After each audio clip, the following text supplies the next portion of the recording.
To open us up, I'm going to share a quick poem, a quick somatic practice to help us settle, and an intro.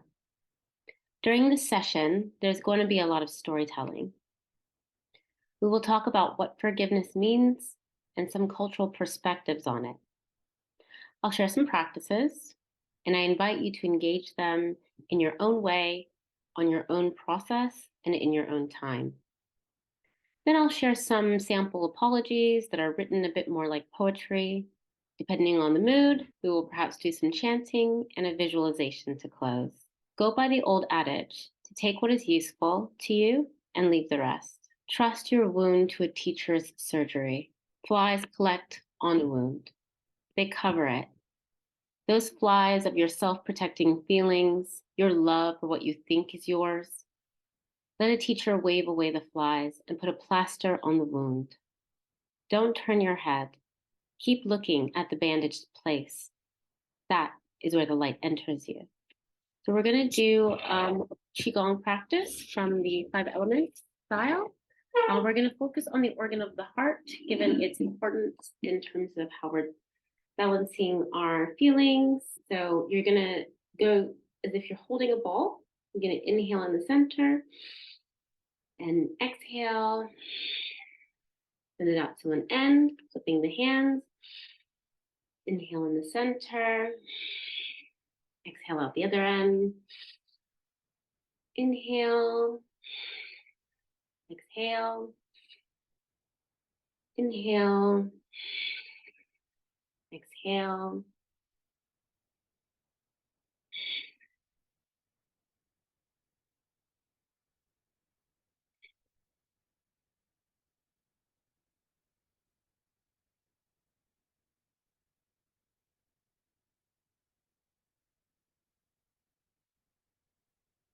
Just a little breath work and somatics to settle us in. I'm a trauma steward, and I guess for lack of a better term, I walk through life carrying the persona of a life coach, though I rarely have individual clients.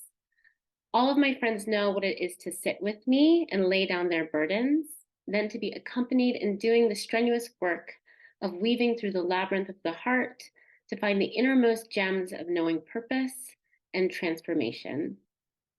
Most regularly, I work in functional system design in larger groups and collectives, primarily informed by JEDI or Justice, Equity, Diversity, and Inclusion.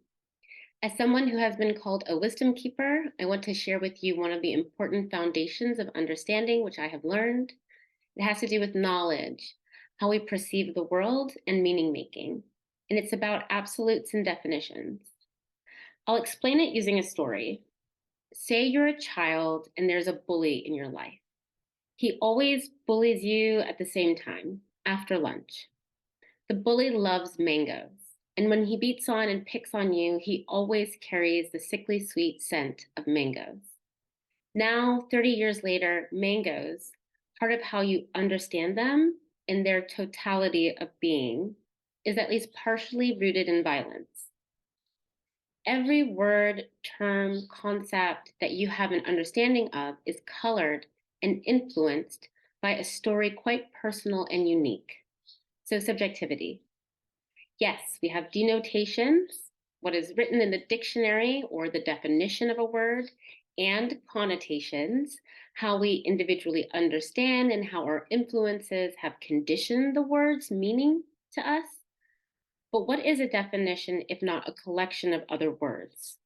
We may each have many varied understandings of. The point, we are all moving through and interacting in a world where much is lost in translation. And every word or concept has the potential for infinite meaning.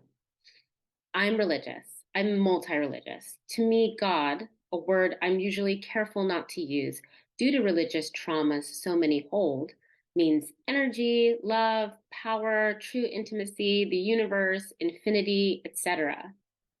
Money isn't the root of evil. It's a neutral tool used for all kinds of intentions. And however we begin to rework our beliefs around it, changes our magnetism for it in life. These are stories, connotations, narratives, often informed by our upbringing upbringing or traumas. Forgiveness, likewise, is complex and can be understood many ways. So let's define forgiveness. Dr. Stephen Marmer expanded the concept of forgiveness to encompass three perspectives. To exonerate is an interpersonal understanding. It's often what people think of when the term is used, though the elements necessary for this are not always present. It's when you think in terms of allowing one who hurt you to return to a clean slate. When we receive the validation we crave as humans and bad behavior is changed. Or, as with a child, we recognize grudge holding is futile. Forbearance is also interpersonal. It involves you being the bigger person. Forgive but not forget. Trust but verify. The harm is not actively healed by the opposing party, but you chose to undergo the position of forgiveness, and at times this relationship can evolve toward exoneration. The last, which I will go into more deeply in a second, is personally the main one I concern myself with, which is release. One definition of forgiveness is as an intentional decision to let go of resentment and anger. Money, God, forgiveness, each are neutral, and it is up to us to define them for ourselves. By looking into how we understand them, we can rebalance our internal ideas, opening ourselves up to further possibility. There will likely never be an absolute definition that applies to all because we are quintessentially living unique experiences. So we have to bring this subjectivity confidently into how we understand and work to unpack or own concepts for ourselves. Forgiveness, as I define it, will always be my choice, and it's a choice I make for myself, and it's informed by my core beliefs: autonomy, peace, and integrity. When I studied forgiveness and moral repair in graduate school, I was invited to consider forgiveness in multiple ways. But the one that struck a chord was that meaning of forgiveness as choosing peace. The choice denoting autonomy, and peace being what I wanted to create within, and forgiveness a means to it. There is also limiting core beliefs, the ones built out of our traumas. These limiting core beliefs at times protect us and caution us, but at other times form barriers for expansive experiences, for greater intimacy or tenderness. One of mine is that people are not safe. This belief likely also informs my apologies because it's easy to provide them in a diplomatic strategy to limit aggressive behavior in my environment. I also believe in unconditional positive regard and that hurt people, that often when individuals lash out and commit harm, there's very little reason for me to take it personally, as that harm is their story, they are perpetuating it, it is limiting them, and I, from a strong foundation of self-care around trauma, do not need to let it into the softest part of me to cause harm. So let's take a look at the difference, a bit of cultural differences. For instance, individualistic cultures versus collectivist cultures. That difference can basically be boiled down to a prioritization on social harmony for collectivist cultures. Here are some terms offered by Nosai Tutu. The Zulu language from South Africa has Ubuntu, which means I am because you are, or showing humanity toward others. In Sierra Leone, people use Bambutuk, literally family talk, in Creole, one of the local languages, to offer forgiveness. There's another term that's used by Chinese-speaking people, Yuan Liang, which is a bit like forbearance in English. Taking the maintenance of social harmony to another level, the transgressed might completely overlook someone's mistake, so as not to even mention it. In that culture, people don't like the idea of directly addressing a transgression, so forbearance comes more easily. It's usually associated with trivial problems like lateness or untidiness, and generally means that the transgressed is prepared to ignore the problem in order to maintain harmony. When people come across a transgression, they put it under the table, and in doing so, they transform their emotional behavior toward the transgressor. Apologies are also good to understand as tools of validation offered in trauma stewardship. When those that have harmed us are unable to validate our experiences, It doesn't diminish the drive to be understood and to have an acknowledgement around what is integrity and presence that reaffirms our dignity. As a change maker, I understand trauma care to be a radical act of social change. It is one of the ways I contribute positively to the pursuit of justice and liberation. Oftentimes, folks cannot get the healing care they crave from the source of their suffering. So, as a bystander, I like to intervene using trauma stewardship. I acknowledge the harm, often speaking words the heart longs for. So, here's a sample. I'm so sorry that someone you cared for and opened yourself to caused you so much pain.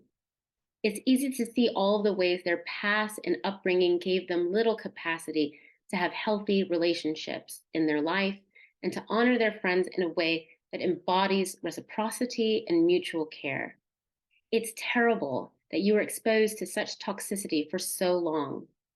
And I see the ways it still leaves its mark and has made it painful to revisit. You deserve to be treated with dignity and to be surrounded with friends who can meet you where you are and to have those around you provide a caring presence.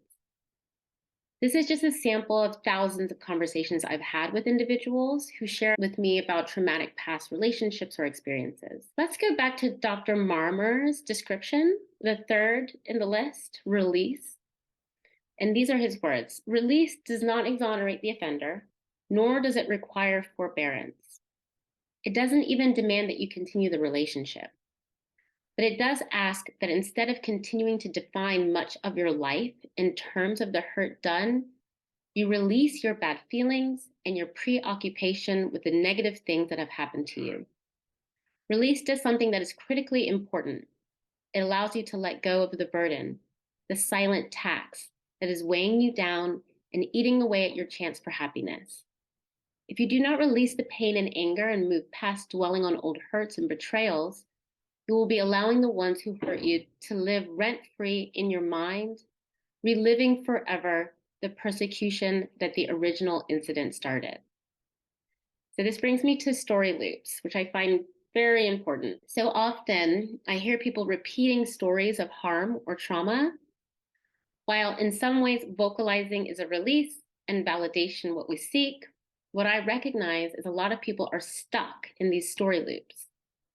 Yes, people have committed harm against me. Do I tell stories over and over? No, absolutely not. Forgiveness as a choice for peace also means I do not want to live in an endless story loop of someone else's harm committed against me. So, you know what I've done? I've written apologies to myself from those people. I have given myself the words I wanted to hear, words I believe they would give me if they had the capacity to even find these words within themselves and then vocalize them. One other point here, because I know a lot of people are trying to help friends process through old pains, getting caught in other people's story loops. If you think you can continue to feel for and serve everyone, you will bleed out. And like a being depleted, you simply will not have the capacity to present in a way that sustainably nourishes yourself and others. This is referred to as compassion fatigue. To mitigate it, you need to consider three things, and they all interrelate: boundaries, capacity, and discerning relationships based on collaborative nourishment. It's important to have defined boundaries. So boundaries can be too open or porous, and they can be too rigid or closed. They don't have to be static or unchanging, but you need to feel solid about communicating where they are for you at any given time in your life. Capacity helps you determine your boundaries. How much do you have to give? There's the spoon theory, right? That you only have a certain number of spoons and you have to assign them to different things in your life, and at some point you run out. Filling your cup and the feedback loop that having discerning relationships, this third aspect, some people are just as generous with their time and attention as you. Some are just as giving. Some are just as kind. And if you make sure to prioritize a certain number of those relationships, like a ratio, in combination with the relationships that can be emotionally depleting, then you will have a greater capacity. Those co-nourishing friendships are a place where you can test out letting your boundaries be less rigid. because you know they won't bulldoze you once you start to move the mark. Now, this is the process of maturation, and age has little to do with it. This is wisdom. So if you live by it, you can be so nourished and settled and honored by some of your relations. So when you go to serve and give to those who are struggling, you don't get caught up in cyclical mental fixations or energetically depleting relations. Do not mistake helping or giving with integrity. Take the example of a kid. If your children tend to push boundaries, right? It's because they want to feel a sense of a solid container around them. So they play with the edges to know where they are. And once you establish this consistent boundary in place, they feel more solid and they actually have less behaviors. And we can think about concepts of like tough love or enabling, that thinking that you're helping someone allows them to continue in problematic behavior. Many have an impulse to help that is working against them and those they wish to help. So keep that in mind. So we're going to go into the Alchemy of Apology by Ensler. I'm going to invite you to use this to look at ways to construct an apology. So this has been adapted, and I have used it to write letters to myself from those who have harmed me. And it's a great model to use in terms of reconciliation processes with those you have harmed. And here are the 4 parts. There's a willingness to self-interrogate, a detailed accounting, empathy, and taking responsibility. So the willingness to self-interrogate is kind of like a trauma deep dive. So you have to look internally at the origins of your being and what made you or them a person capable of committing harm. Oftentimes people get lost here. They're so busy saying so-and-so had a tough childhood that they overexpose themselves to bad treatment. But for the purpose of constructing an apology, this is step 1. The second stage, the detailed accounting, is an accounting and admission of what you or they have actually done. Details are critical because liberation only comes through the details. The accounting cannot be vague, and I hurt you or I'm sorry just isn't enough. The third is empathy. So feeling the other person's experience. This is an opening of your heart and being and allowing yourself to feel what the person felt as they were being harmed, allowing yourself to feel the pain that got created inside them, and then allowing yourself to see and feel and know the long-term impact. What could happen in their life because of it? Who could they become or not become because of your actions? An easy example is how often children of color in school go to a guidance officer to talk about an educational path, say Black women in the sciences, and they're discouraged from taking that route due to implicit bias. So women, and especially women of color in STEM roles, are low because so many women of color were diminished by the ones who should have guided or at least provided the same treatment as their male and white school peers when inquiring about vocational paths. This scenario isn't an imaginary or an opinion. It's a known phenomenon and a statistical fact. And the outcome is less affluent career path has a reverberating effect on privilege for these women of color down the line of their lives. Finally, it's taking responsibility, the 4th stage. Of course, you're making amends, reparations where necessary, all of this indicating that you've undergone a deep and profound experience that has changed you and made it impossible for you to ever repeat your behavior. Now, why should we do this? Why undergo such a grueling emotional process? The answer is simple: freedom. No one who commits suffering upon another or the earth is free of that. It contaminates one's spirit and being, and without amends, often creates more darkness, depression, self-hatred, and violence. The apology frees the one harmed, but it also frees the one committing harm, allowing them deep reflection and ability to change their ways. So I will invite you, as willing and are able, to use this format to consider constructing an apology. I can suggest a few different scenarios. You could write an apology from your past self to your future self, or from your future self to your past self. You can construct an apology from your higher self to your inner child. These are profoundly healing, and I've done them several times and find them to be deeply nourishing. Earlier today, I wrote one from my strong self to my gentle self. You can write from someone who has caused harm to you. So, taking on the perspective of the person who caused you harm and writing it out, or you can write an apology to someone whom you have harmed. Consider maybe engaging this practice, this exercise. I'm going to share one that I wrote today. So let me share this apology with you. It was a deeply healing practice for me today. I wrote it from the perspective of someone who had harmed me to me. So I'm going to go ahead and give it a share. I have such a pain in me of endless days and nights in the loop of life I'm caught in, that I barely keep my head above the drowning tides. Though I hold positivity, the extractive culture around diminishes me in light and sustained presence. My inner resources finite.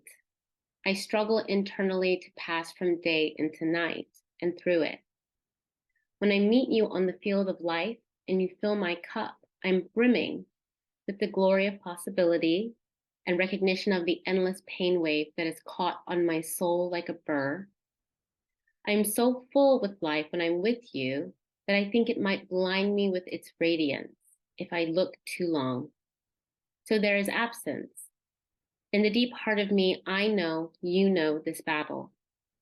The battle with the self to open, to trust, to feel, to be present with the suffering, to leap into the mystery of being seen and held, of being truly known. You know the pain point, the rift, the trauma that lays at the core of this. You know what it is to seal your heart from the pain of too much feeling. But I don't have the words. I don't feel my life has the sweet possibility of blossoming toward healing connection. I am too busy being cannibalized by capitalism and unfair systems. So when I offer you presence, which I renege, it's from a place of heart's longing, eclipsed in the spiraling loop of pain pleasure where I reside apart from you. When my presence calls to yours to open and the floodgates spill of true knowing, I hide from myself more than you. So you are alone there again in the tale of life's longing for itself. You are left wandering the land of a heart open enough to ache. You are challenged on your own to not close down again at the witness of too much need and not enough succor or comfort. You are broken open and left to the wasteland of your own bleeding heart that was comfortably sealed before we met on that field of engagement. I know the harm this could do to you, that like scarred tissue, I could even more deeply seal you. That precious, fragile thing, the heart, exposed to the potential for even more hardening. That light you shine through your eyes dimmed, or that presence of healing you embody hidden away to nurture an inner ache. That trust in the quiet, gentle presence of being known in the universe shaken. That fear of too much loneliness amidst the ocean of humanity's endless longing driven to the forefront of your mind.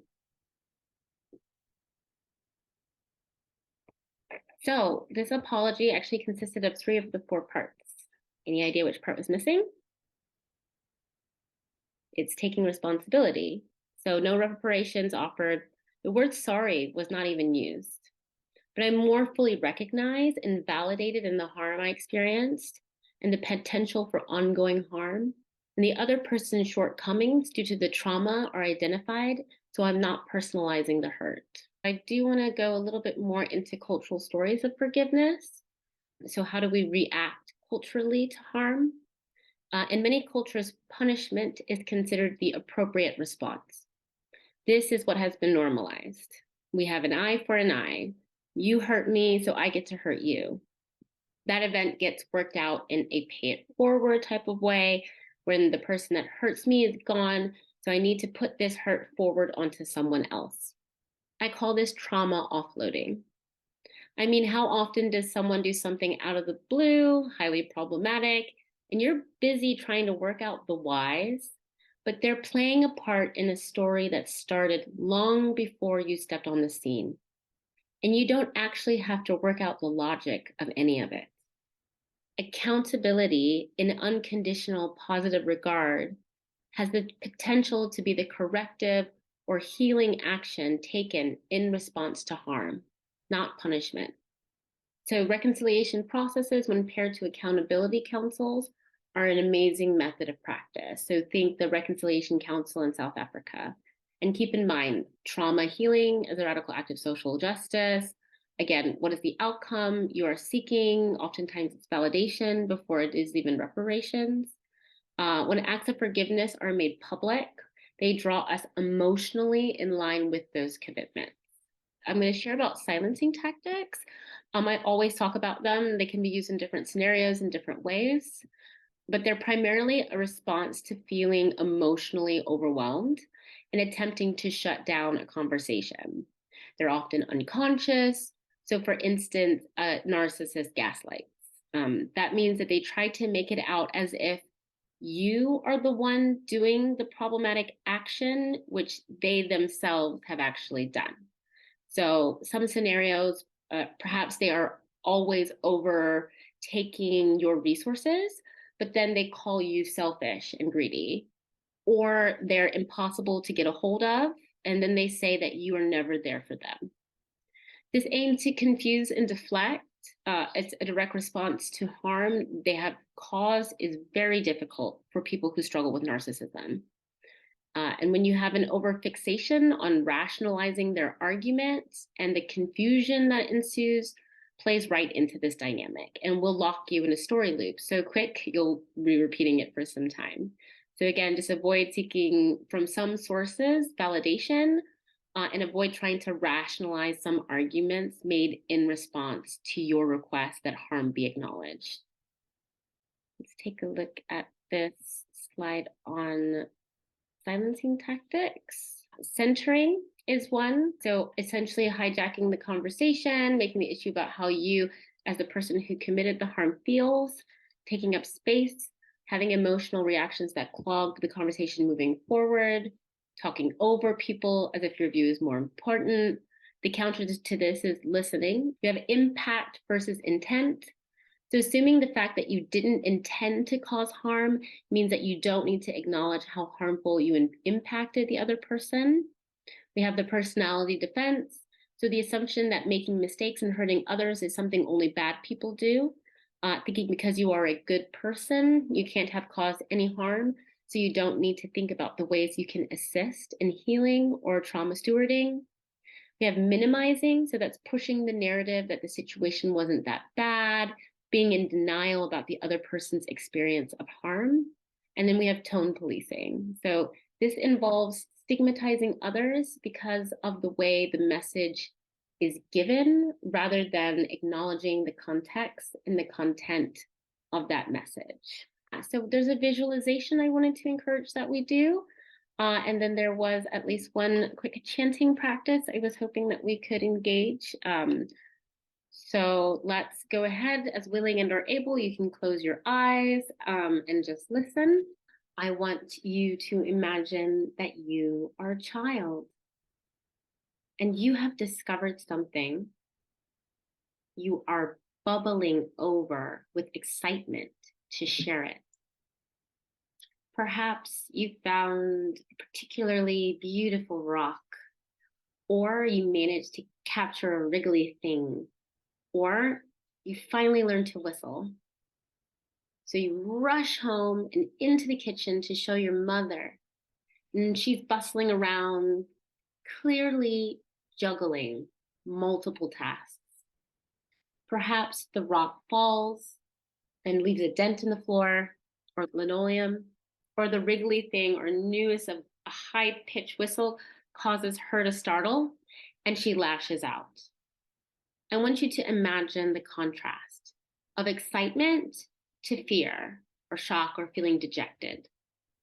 I want you to see your mother, who almost as quickly as she made the offense drops everything she's doing to scoop you up, place you in her lap, hold you close, stroke your head, speak soft and slow, and she says sorry with not a notion of rush.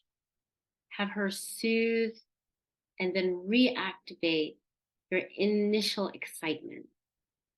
Listen to your story of discovery, full presence and attention, your biggest fan. I want you to feel that love move through your heart. I want you to take a deep breath and breathe that breath in through your heart. Now I want you to walk into every harm caused to you and be that mother, sometimes juggling, sometimes preoccupied, sometimes not nice. But when it matters, when your heart is low, I want that parent persona within you to nurture your inner child back to excitement, back towards stories of discovery. The final thing I have on our agenda today is the Ho'oponopono. I have done this as a chanting practice, and it is really nourishing for me. And in fact, chanting practices regularly are very nourishing to me. The remote setting is not the best for it, so I'm just going to repeat it a few times, and that way you kind of have the idea that you can take home. So the Ho'oponopono is, I'm sorry, please forgive me, thank you, I love you. I'm sorry, please forgive me, thank you, I love you. I'm sorry, please forgive me, thank you, I love you. Disculpa-me, perdóname, eu te amo, obrigado. Disculpa-me, perdóname, eu te amo, obrigado. Disculpa-me, perdóname, eu te amo, obrigado. So thank you so much for joining the session. If you would like any help assisting your congregations, organizations, universities, or different collectives in diversity, equity, and inclusion and becoming more multicultural competent, I'm also happy to come in for guest speaking and doing play workshops. Just feel free to reach out. Every month, we will be bringing new content to our audience and hope to catch you at future events.